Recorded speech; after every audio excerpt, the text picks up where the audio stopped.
The Baroque period, around 1600 to 1750 AD, marks the start of what we call the Common Practice era, along with the Classical and Romantic periods.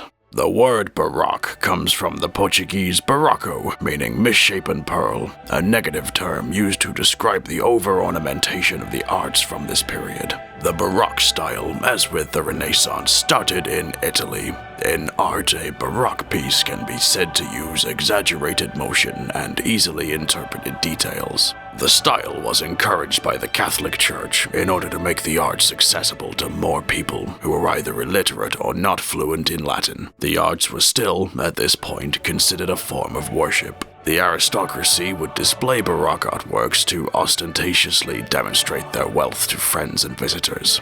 Playing techniques really began to develop in this period, possibly aided by the improvements made in instrument construction and the unification of musical language during the Renaissance, which we learned about last month. Composers and players began to use trills and tremolos, but would shy away from vibrato. Melodic lines from this time were very complex. One development in melodic composition was counterpoint, which had been developed through the Renaissance and found itself in common use during the Baroque period. Counterpoint is a set of rules with which to compose melodies and countermelodies. Liam, care to go into further details? Fine.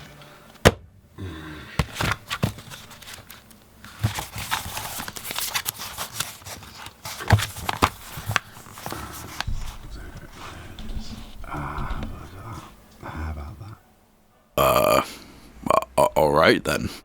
Other staples of the Baroque style include basso continuo, more continuous bass line, use of the harpsichord and pipe organs, small ensembles with limited or no wind instruments, and the introduction of written works in varying styles. Let's look at those styles in more detail. Concerti were written for one or more solo instruments to allow performers to demonstrate their talent and virtuosity.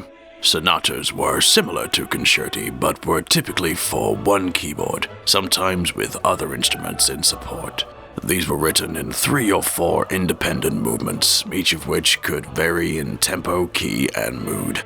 Opera was a dramatic composition, with all parts sung to instrumental backing. These were highly prestigious events, and originally were performed to celebrate dynastic marriages or similar occasions. In the 1700s, opera was reformed to keep the tragic and comedic performances separate. A cantata was a choral work, religious or secular, often telling a story. These were usually sung by a solo voice, with one or more instruments to accompany. The most noteworthy composer to come out of the late Baroque period was Johannes Sebastian Bach. I have a feeling that's the wrong image, but whatever. Bach was not actually appreciated within his own lifetime.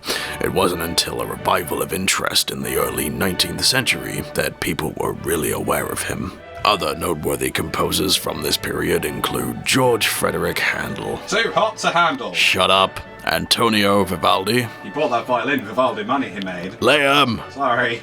Arcangelo Corelli. He made a movie about his mandolin. And Henry Purcell.